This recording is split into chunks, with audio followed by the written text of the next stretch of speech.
لأول مرة هنتقد إدارة النادي الأهلي من سوء التخطيط ومن سوء الإدارة اللي بقالها فترة بتاخد قرارات غير مظبوطة بالمرة. أول قرار خدوه غلط إن كولر كان يمشي من ماتش باتشوكا الأولاني اللي لعبناه الانتر كونتيننتال. إدارة كل همها إنها تفاصل في أي لعيب جاي الأهلي، لعيب هيفيد الفرقة. إحنا دلوقتي المفروض بنقول إن إحنا عندنا سكواد عالي. فين السكواد العالي؟ إحنا ما جبناش ولا جول في كأس العالم اللي هو أصلا المفروض الجول بمليون دولار، ما جبناش ولا جول. والله أعلم الجول اللي جابه وسام النهارده فينا هيتحسب بمليون دولار ولا لأ. أنا كسكواد اللي مسافر بيه من هنا المفروض إن هو سكواد تقيل. فين بقى التقل اللي فيه؟ تريزيجيه الاناني اللي حرمنا من فوز مهم جدا جدا، ولا حسين الشحات اللي كله همه ان هو يبقى هداف التاريخي للنادي الاهلي في كاس العالم، ولا تريزيجيه الطماع اللي ما سابهاش لزيزو اللي المفروض اصلا هو جاي من نادي الزمالك استاذ ضربات جزاء ما بيجلهاش ما بيضيعهاش. فازاي انت ككابتن فريق وابن النادي الاهلي مش قادر تصبر وتسيبها لزميلك؟ عايز تاخد اللقطه يعني؟ ادي اهو اللي احنا فيه النهارده، قاعدين منتظرين مين يفوز ومين يخسر عشان خاطر لعيب مستهتر زي تريزيجيه، لعيب مستهتر زي حسين الشحات. برضه اصابه امام عاشور فارقه معانا جدا، بس ده مش معناه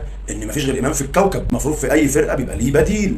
انا فين البديل بتاع امام؟ مين اللي يشغل اللعيبه دي؟ انت طول الوقت بتلعبش كره من الاطراف خالص. العيب مش عيب مدرب، العيب عيب اداره، عشان كان في البدايه من الاول المفروض تمشوه بدري وتلحق تدور على مدرب. حتى لو كان ريفيرو برضه كان على الاقل حفظ اللعيبه وحفظته، مش اول ماتش تجيبه باتشوكا وبعدها بيومين يخش يلعب كاس عالم جاي تجرب فيه. ما هو بالعقل كده، العقل بيقول ان انا جايب واحد لسه اول مره يمسك فريق ما يعرفش عنه اي حاجه ورايح يلعب بيه اول ماتش ليه في كاس العالم. يا سبحان الله، انت مش جايب انشيلوتي يا حبيبي، ولو انشيلوتي لازم برضه ياخد على الفريق، مش يلعب بيهم ماتش. جرب كل الفرقه في ماتش ودي وبعد كده راح اديته صاروخ في كاس عالم على طول وش كده. لا، انا لو منك الحكمه والعقل بيقولوا ان انت كنت سبت كولر يكمل وزي ما تيجي خربانه، يا اما كان كمل عماد النحاس واسمي لعبت بمدرب محلي وعملت اللي عليا وزي ما تيجي ساعتها محدش هيلومك. انت ما هدفتش ولا هدف.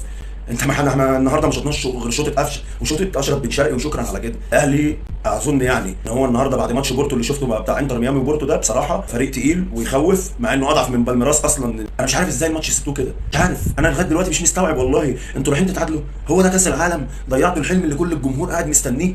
ليه كده؟ ليه استهتار اللعيبه دي بجد؟ انتوا ايه؟ انتوا احنا بنصعبش عليكم؟ صحيح ما انت بتاخد ملايين مش فارقه معاك، ما بيفرقش معاك اللي بيتحرق دمه. في ناس بتنام زعلانه بتموت، الله يخرب بيوتكم بجد. والله ما نمت من امبارح. تخيل ان انا قاعد من امبارح مطبق عشان اتفرج على الماتش، وادي الماتش خسرناه اهو ومش عارف انا هنام ازاي. والله اعلم هنام واصحى ولا لا بسبب الزعل اللي الواحد فيه. عايز اسال سؤال برضو، المدرب ليه مقتنع ان العش ما يلعبش، ان ديانج ما يلعبش؟ وعايز اقول حاجه مهمه، كل اللي احنا فيه ده واللي لسه هيحصل لنا ذنب علي معلول وعمرو السوليه. حط تحت دي 50 مليون خط. علي معلول لو مكسح وبرجل واحده يجيب لك بطوله وهو نايم في سريرهم في بيتهم. عمرو السوليه راجل خبره في نص الملعب، امشيه كده واستغنى عنه؟ اللي اشتراني وشافني ذهب، شفت انا فالصو وبعته بملاليم ورميته بعد التاريخ اللي عمله معايا. كل ده عشان كلمه من مدرب فاشل او متعجرف قال كلام خلى الراجل بقى بره الفريق وانت اعتمدت الكلام. اكيليس مين اللي بتتكلم عليها؟ اصابه اكيليس دي جت لاحمد فتحي لعب بعدها 9 سنين. علي معلول كان يدي لسه سنتين تاني في الاهلي. في ناس بتجدد لها كده انت في الاهلي وقعدت تجدد في الاهلي زي شريف اكرامي اللي طلع يتكلم عليك، قعد بتاع 7 8 سنين على الدكه عمال ياخد 8 مليون في 5 مليون وزعلان. كانت لعيبه قاعده بتاخد من دم النادي الاهلي كده وانت كنت سايبه وساكت. انا هيجرى ايه يعني؟ خالد عبد الفتاح يشارك في كاس العالم وعلي معلول لا؟ ده لسه احنا هنشوف اكتر من كده بكتير. والله ذنب علي معلول وعمرو السوليه اللي اشترونا ذهب